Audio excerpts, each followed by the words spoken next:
আসসালামু আলাইকুম ওয়া রাহমাতুল্লাহি ওয়া বারাকাতুহু। হাদিস শরীফের মধ্যে আল্লাহ রাসূল সাল্লাল্লাহু আলাইহি ওয়াসাল্লাম বলেন, ক্বালা রাসূলুল্লাহি সাল্লাল্লাহু আলাইহি ওয়াসাল্লাম, লা তাযুলু কদামু ইবনি আদম ইয়াউমাল কিয়ামাহ। কিয়ামতের দিন বনি আদম এক পাও অগ্রসর হতে পারবে না ইনদা রাব্বিহি হাত্তা ইউসআলা আন খামসিন, যতক্ষণ পর্যন্ত আল্লাহ রাব্বুল আলামিনের 5টি প্রশ্নের উত্তর দিতে না পারবে।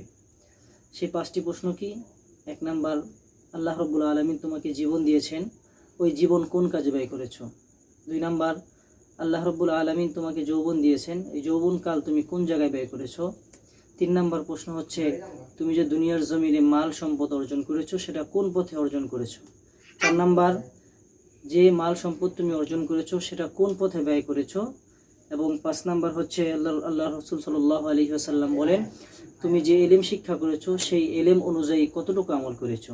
এই 5টি প্রশ্নের উত্তর যতক্ষণ পর্যন্ত কোনো বনি আদম অর্থাৎ মানব দিতে না পারবে, ততক্ষণ পর্যন্ত এক পাও অগ্রসর হয়ে সে জান্নাত অথবা জাহান্নামের দিকে যেতে পারবে না, মানে সামনে যেতে পারবে না। ওই 5টা প্রশ্নের উত্তর দিয়ে তারপরে বনি আদম অর্থাৎ মানুষকে আগে বাড়তে হবে।